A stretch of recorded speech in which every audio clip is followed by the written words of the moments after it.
बोले श्री वृंदावन बिहारी लाल भगवान की जय।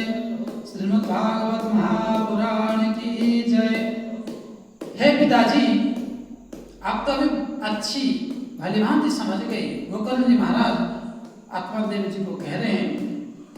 तो बोले हाँ पुत्र, मेरा एक पुत्र तो नष्ट भ्रष्ट और कुमार्गी हो गया, परंतु तेरे जैसे ज्ञानी और भगवत भक्त पाकर आप जो मेरी विस्मृत हो गया था, वह आज तुमने याद दिलाया, इसलिए मैं कृतकृत्य हो गया।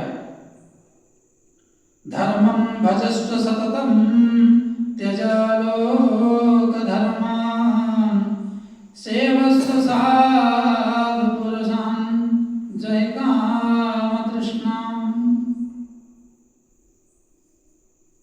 मैं अब तुम्हारी बात मानूंगा कि जो आपने कहा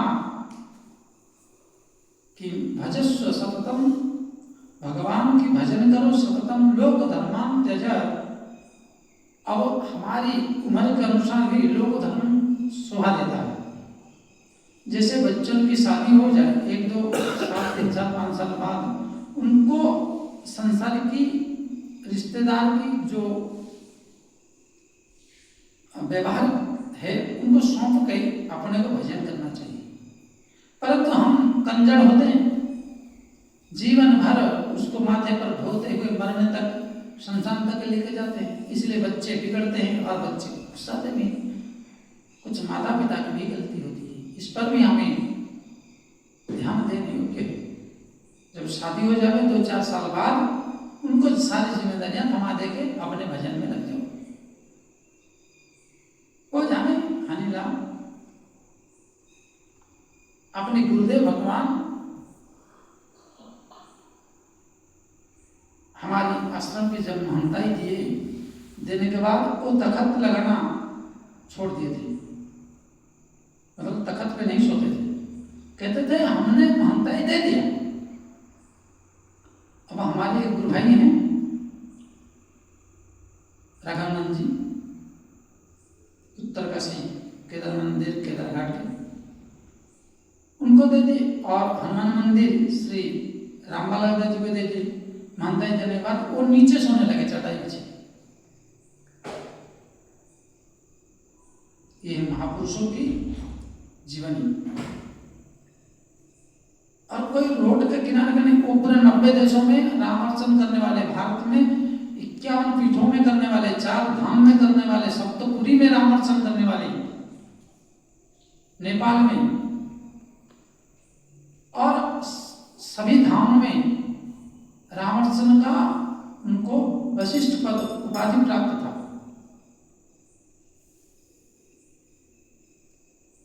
आज तक उनके जैसे रामार्चन करने वाले, मतलब उनकी जीवन काल की अवधि उनसे पूर्व कह नहीं सकते हम। और 2016 की बात मैं करूंगा, क्योंकि एक से एक होते हैं गुणवान, एक से एक महापुरुष, एक से एक दिव्य आत्माएं हुए हैं इस भारत भूमि में। कोई असंभव नहीं है। परंतु उन अवधि में हमारे गुरु जी रामार्चन करते थे, जो 50 रुपया से लेकर, इतना दयालु, उनको क्रोध तो चेहरे पर ही आता था कभी कभी। अगर उनकी बात ना माने तो लाल होकर बोलेंगे बस।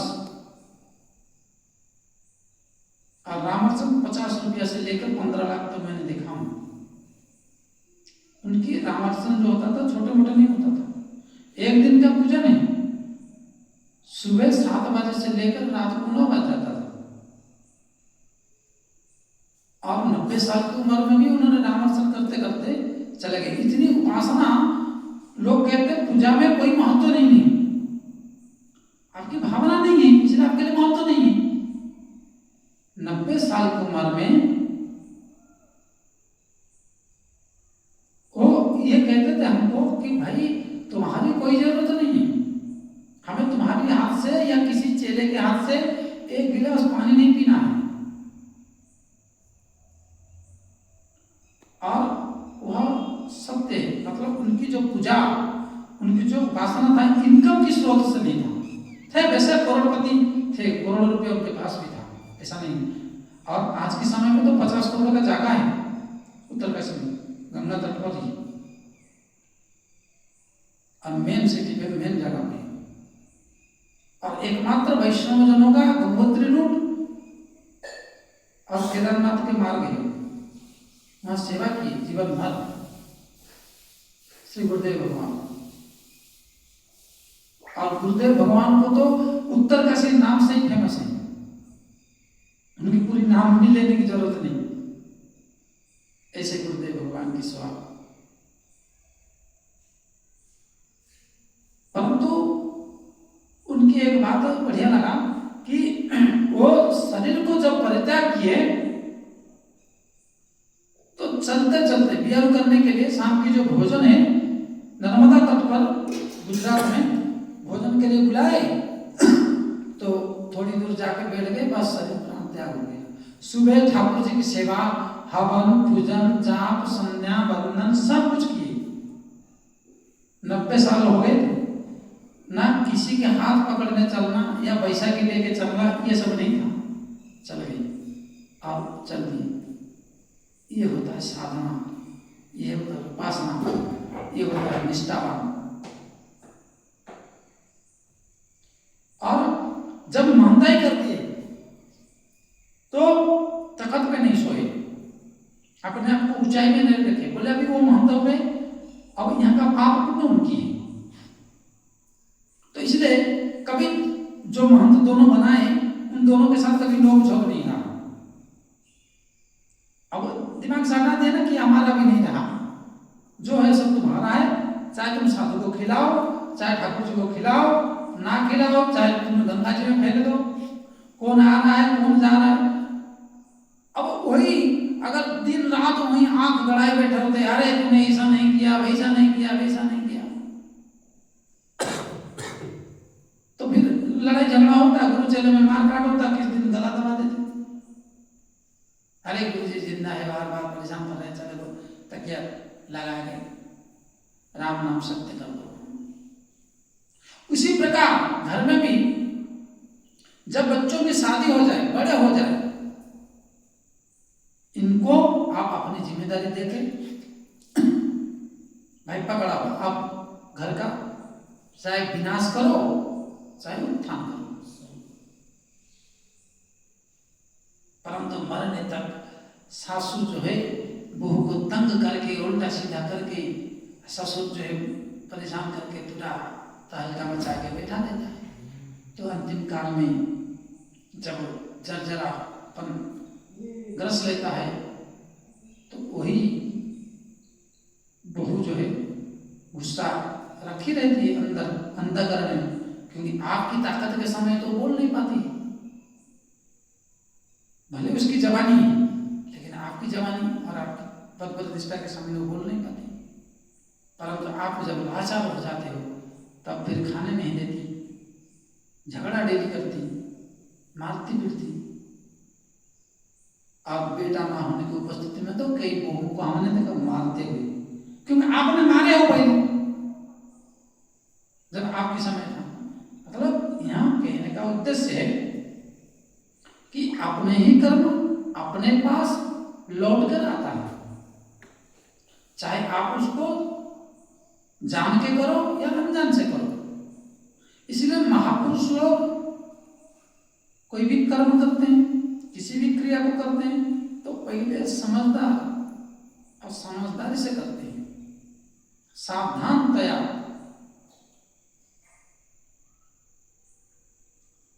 और आत्मा देव जी महाराज सब कुछ परित्याग करके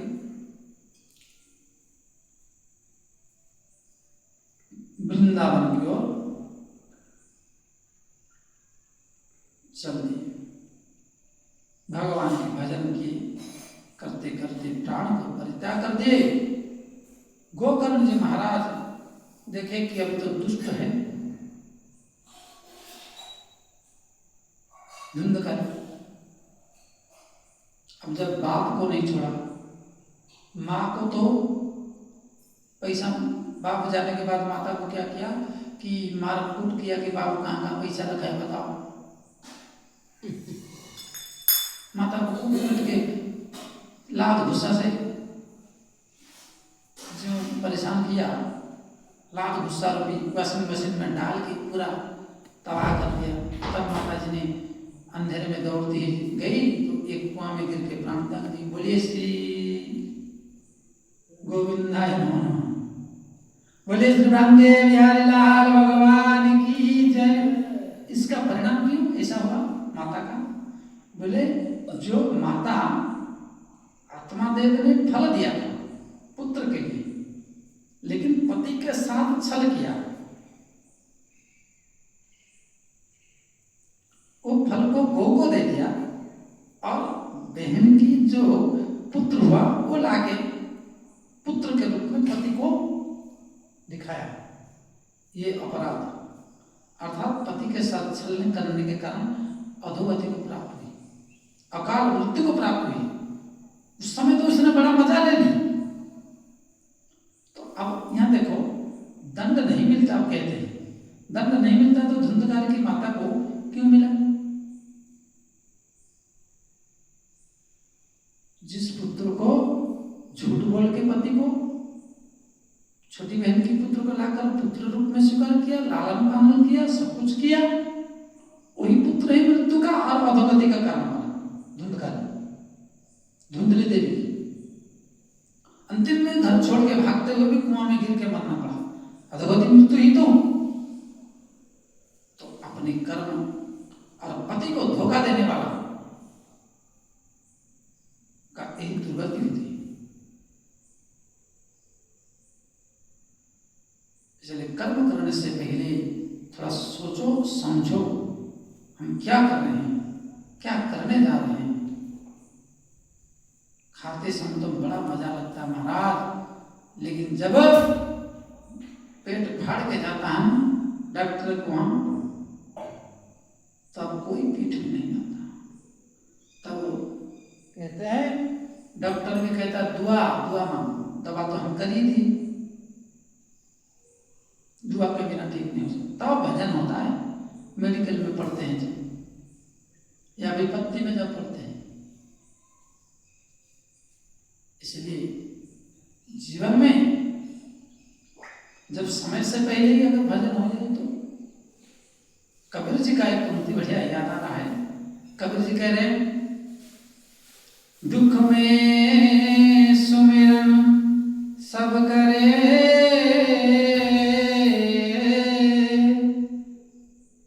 दुख में सुमिरन सब करे, सुख में सुमिरन करे न कोई,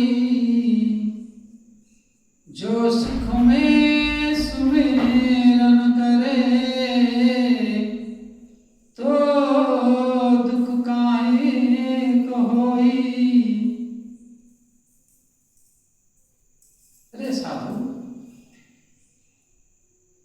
जब दुख पड़ जावे, हे भगवान, हे दैया, हे बाप, अमुक दे दूंगो, श्रीफल चढ़ाए दूंगो, लड्डा पट्टा चढ़ाए दूंगो, दही माखन खिलाए दूंगो, माखन मिश्र खिलाए दूंगो, कितने मन्नतें मान लेते हैं।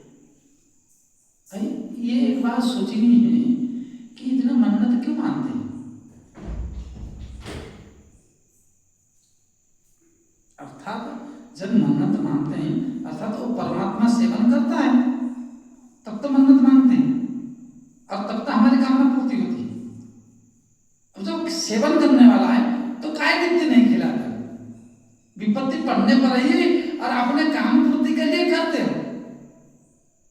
जब उस परमात्मा का मुंह पहले से है और तुम्हारे लड्डू पेड़ा खिला देंगे, पूड़ी खिला देंगे, हलवा खिला देंगे, मन्नत मांगते हो,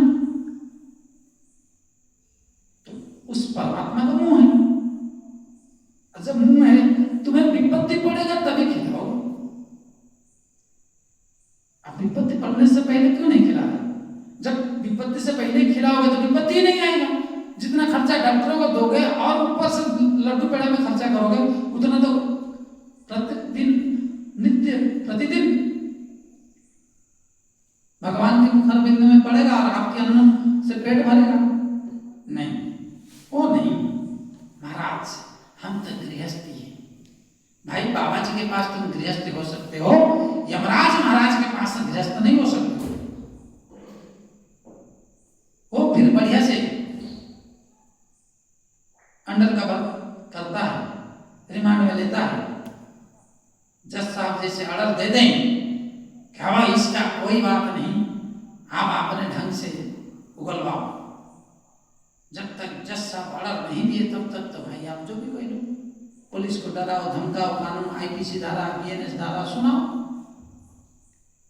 इसी प्रकार हम लोग को भी आप लोग सुनाते रहते, हम तो महाराज गृहस्थी हैं, हम कहाँ कर पाएंगे।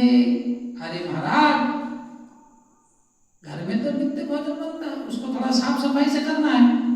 घर में तो तुलसी है, श्री कृष्णाय नमः, श्री राधाय नमः कि राधा राधा कह के, नहीं तो श्याम श्याम कहेंगे, नहीं तो राधे श्याम कह के, नारायण कह के, राम कह के, अच्युत कह के तुलसी दल छोड़ना है।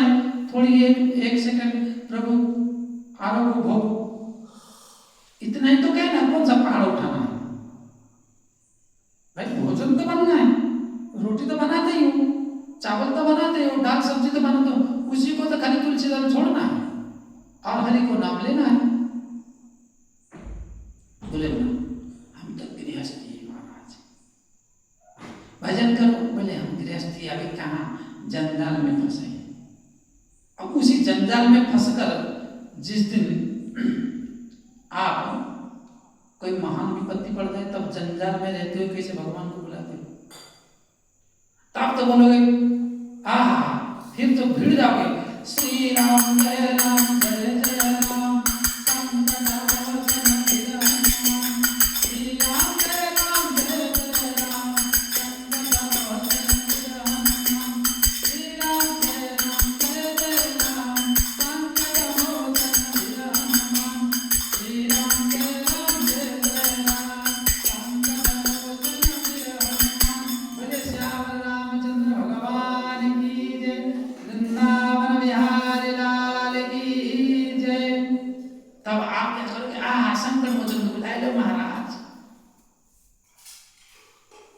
इसलिए सर्वस्व त्यज। अब महाराज समझ गए पूरी बात। इधर पिताश्री चले गए, माता भी कुएं में गिर के मर गई। धुंधकार की क्रियाकलापों से, अत्याचार से ये दोनों माता पिता गोविंदाय नमो नमः हो गए, राम नाम सत्य हो गया। तब गोकर्ण महाराज सोचे कि ये दुष्ट है, और ये दुष्ट जो है जब माता पिता को नहीं छोड़ सकता, ये दुष्ट हमारी ओर मुड़ेगा अभी। कहेगा कि बोले श्री वृंदावन बिहारी लाल भगवान की जय। गोस्वामी तुलसीदास जी का एक पंक्ति आ रहा है, बल बलवास नरक करता दुष्ट संग जनी देहि विधाता। अरे हे प्रभु, इस दुष्ट से बचाओ, शंकर से हनुमान छुड़ावे और ये दुष्ट से भगवान बचावे। कि ये दुष्ट धुंधकारी बड़ा है। अब जब माता पिता चले गए, अब हमें कहेगा कि तुम ही बताओ माता पिता कहाँ कहाँ कितना संपत्ति रखे। अब गोकर्ण जी महाराज कहाँ ठहरे, संत भगवान वैराग्य राग रसिक,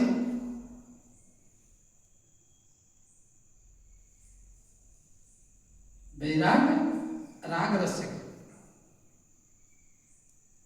गोकर्ण जी महाराज जो सदा हरि चिंतन में लगे रहते, हरि कथा में चिंतन में लिप्त रहते, उनको अगर आप धन संपत्ति की बात करोगे तो कहां से? तो उन्होंने क्या किया, बोले हम 9 तो 11 हो जाते हैं यहाँ से, अर्थात दोनों पैर 11 नंबर गाड़ी है, अब बस यहां से निकल लो। कहा? बोले भगवान की श्री धामों में परिभ्रमण करने के लिए, भगवान की अर्चा विग्रहों को दर्शन करने के लिए। जगन्नाथपुरी, श्रीरंगम, कन्याकुमारी, द्वारिका आदि, ये दुष्ट के पास रहेंगे तो ये दुष्ट जो है हमें कष्ट देगा, इसलिए दुष्ट के पास क्यों रहेंगे? और यहां रहकर किम कर्तव्यम विमूढ़ा, मूढ़ बनकर क्यों रहेंगे? इसलिए पैदल यात्रा भी हो जाएगा, शरीर भी स्वस्थ रहेगा। देखो यही है दुर्जन और सज्जन में अंतर। सब कुछ परित्याग करके एक भगवान की भजन के लिए निकल गया, और एक वही आतंक करके घर में माता पिता को भी मृत्यु को वरण करवा दिया। संतान दोनों हैं, दोनों गर्भ से जन्म नहीं है, लेकिन दोनों की संगति का गुण, एक मिथ्या पत्नी के द्वारा धुंधकारी को जो मिथ्या कहकर कपट पूर्वक लाया गया था, और एक में जो संत का दिया हुआ फल के द्वारा गौमाता के गर्भ से कारण बना, जो धुंधली के गर्भ से बनना चाहिए था, वो गौमाता के गर्भ से प्राकट्य हुए। श्री गोकर्ण जी महाराज बोले, श्री गोकर्ण जी महाराज की जय। तो आज कुलोद्धारक पुत्र बने, तीर्थ पर्यटन करने निकल गए, और ये दुष्ट को अकेला छोड़ दिए, धुंधकारी को घर में। अब ये पूरा स्वतंत्र, परम स्वतंत्र, न सिर पर कोई, मनई भावई तुम करहु सोई। महाराज, परम स्वतंत्र, न सिर पर कोई, मनई भावई करे तुम सोई।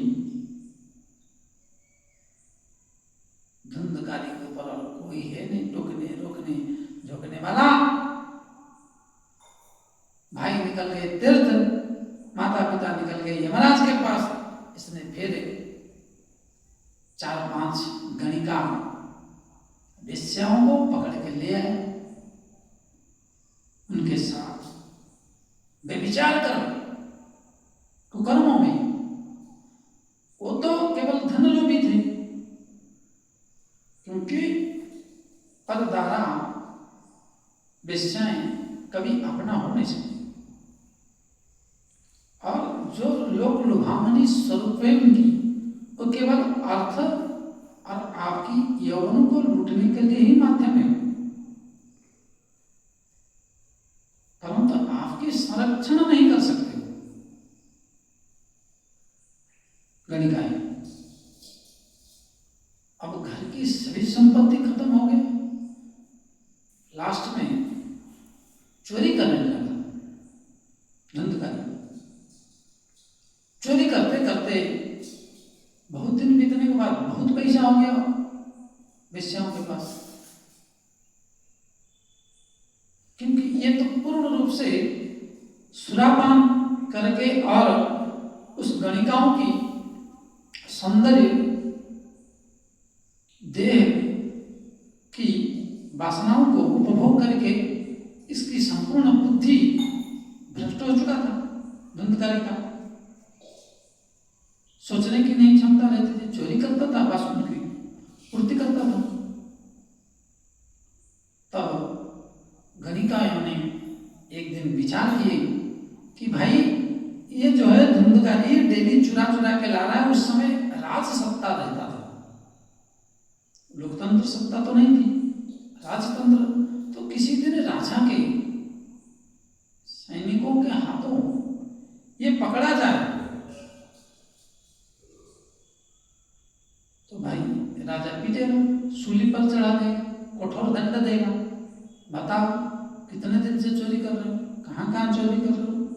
जैसे यहाँ पर पुलिस 30 टचर करता तो सारी हेकड़ी निकल जाता है इनकाउंटर करने पर, उसी प्रकार गणिकाओं ने विचार किया कि जिस दिन पकड़ा जाएगा ये दुष्ट, हमारे संपूर्ण पैसा चले जाएंगे और ये भी तो जाएगा बंदी गृह में या राजा मरवा देगा, परंतु हमें भी इसके साथ मृत्यु को वर्ण करना पड़ेगा, दंड मिलेगा। गणिकाओं ने इसको क्या किए कि प्लानिंग की कि आज इसका राम नाम सत्य कर देते। तो जब चोरी करके बहुत संपत्ति लेके आ गया धुंधकारी, तब सुरापान करा के बेहोशी तब पिलाए 5-6 जने।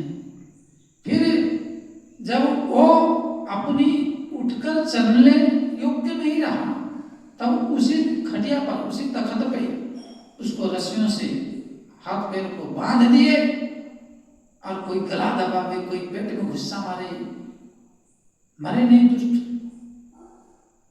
क्योंकि एक बात याद रखना, जब तक अपने जीवन में कोई भयंकर क्रूर पाप हो, कुकर्म हो, उसको आप छुपा कर बैठे, वो जब तक नहीं बताओगे तब तक भी प्राण नहीं छूटता है। ऐसे भी कई बार देखा गया है।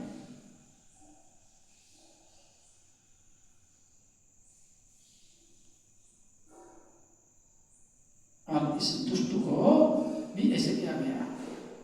तो आज नहीं मर रहा तो क्या कहते, जलते हुए चूल्हे की जो अंगार है वो अंगार ला के उसके मुंह में ठूस दिए, धुंधकारी के मुख में, ताकि ये जल्दी से जल्दी गोविंदाय नमः हो जाए। और ठूस कर उसको मार डाले। मारकर जब अति विकल हुआ, छटपटाया, अब मुंह में चिल्लाने की भी शक्ति नहीं रहा, शरीर में नहीं रहा, तो ये मर गया। और इसको लेकर एक जगह गाड़ दिए चोरी छुपे, रातों रात उसका पार्सल बना दिए। बोले श्री वृंदावन बिहारी लाल की जय। धुंधकारी का इस प्रकार राम नाम सत्य हो गया। गणिकाओं ने श्री सनकादि ऋषि कहते हैं, तत्तांगार समाश्च तन्मुखे विचिक्षुः अग्नि ज्वालादि दुःखेन व्याकुलेयो निधनं गतः।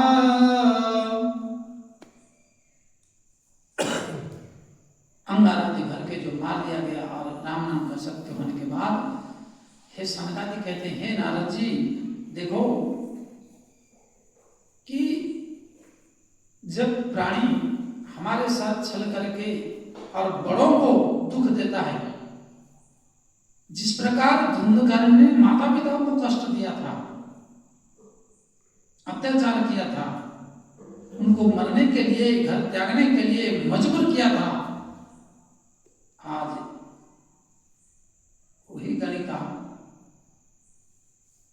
उस धुंधकारी का मृत्यु का कारण बनी।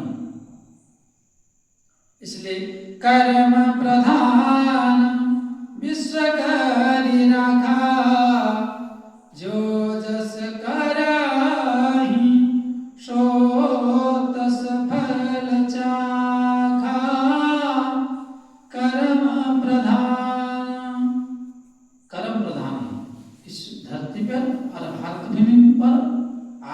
राज्य का अंतर्गत देशे आर्यावर्त क्षेत्र में अर्थात भारत भूमि में जन्म लेने पर कर्म को प्रधानता दिया गया है। इसलिए तो कबीर जी कहे कि सुख में स्मरण करोगे तब दुख नहीं होगा, और जब तुम्हारे सुंदर कर्म बने तो दुख नहीं होगा। और ये गोस्वामी तुलसीदास जी भी कह रहे हैं कि कर्म प्रधान। अगर धुंधकारी माता पिता को मरने के लिए, घर छोड़ने के लिए मजबूर ना किया होता तो आज धुंधकारी का इस प्रकार अवस्था ना होता, ना मरता। और एक बात पुरुष को भी आज बहुत उनके आकर्षित हो जाते हैं, सारी बात कभी भी नारी को बताना नहीं चाहिए। अगर तुम्हारे ऊपर बहुत विपत्ति आ गया तभी भी बता दोगे तो घबरा जाएंगे, और तुम्हारे पास गुप्त बातें अगर बता दोगे तो जाके स्वयं उनके पेट में बात नहीं पचती, तो नहीं बताना चाहिए। और जीवन में कुछ ना कुछ धन निजी के लिए रखना जरूरी है, क्योंकि जब पुत्र बड़ा हो जाता है नारी अवश्य ही पुत्र को सपोर्ट में कल्टी मार के पति को भी छोड़ देता है। इसलिए सनकादि ऋषि गुण कहते हैं सुधामयं वचो यासां कामिनां रसवर्धनम् हृदयं शूरदाराभं प्रियो को नाम योषितम्। ऐसा कौन नारी है जो संपूर्ण इस सृष्टि में अपने पुरुष का साथ दिया? 100 में से कोई एक प्रतिव्रता नारी ही अपने पुरुष का साथ दिया, नहीं तो अन्यथा सबने ही धोखा दिया। इसलिए ये 3 बात याद रखना चाहिए पुरुषों को भी कि एक तो आत्महत्या न करके विचलित न होकर सर्वम त्यज्य हरिम भजन, सर्वम त्यक्ता हरिम भजन, सब कुछ त्याग करके भगवान का भजन करना चाहिए। बहुत विपत्ति वाली बात हो तो भी महिलाओं को नहीं बताना चाहिए, उनको अधर्य हो जाएगी, प्राण भी त्याग सकती है। और जीवन की संपूर्ण रहस्य कभी नारी को नहीं बताना चाहिए, कि अर्थ के विषय में नहीं बताना चाहिए। बताओगे तो आपके पास एक दिन संपूर्ण शून्यता प्राप्त हो जाएगा। गोकर्ण जी महाराज तीर्थ यात्रा कर रहे हैं, हरिनाम जप रहे हैं, और उनको हरिनाम जपते हैं तो जपने दीजिए, तीर्थ यात्रा कर रहे हैं तो करने दीजिए। हम भी 2 बार हरि का नाम लेकर इस वाक्य पुष्पांजलि को समर्पित करेंगे ठाकुर जी के श्री चरणों में। आइए हरि संकीर्तन करते हैं। आज यहीं पर कथा को विराम देते हैं। सीताराम सीताराम सीताराम जय सीताराम, राधे राम राधे राम राधे राम, सीताराम सीताराम सीताराम जय सीताराम, राधे राम राधे राम राधे राम, सीताराम सीताराम सीताराम जय सीताराम, राधे राम राधे राम राधे राम, सीताराम सीताराम सीताराम जय सीताराम, राधे राम राधे राम राधे राम। बोले श्यावर रामचंद्र भगवान की जय, श्री वृंदावन बिहारी लाल की जय। जय जय श्री राधे श्याम। सभी दर्शक बंधु जल्दी से जल्दी लाइक शेयर कमेंट अवश्य करिए। और ज्योतिष कर्मकांड ग्रह शांति आदि हमारी द्वारा किया जाता है, और हमारे चैनल को सब्सक्राइब लाइक करिए, और हमसे जुड़ने के लिए संपर्क करने के लिए टाइटल में दिया गया नंबरों पर आप संपर्क व्हाट्सएप कर सकते हैं। जय श्री राधे सभी को।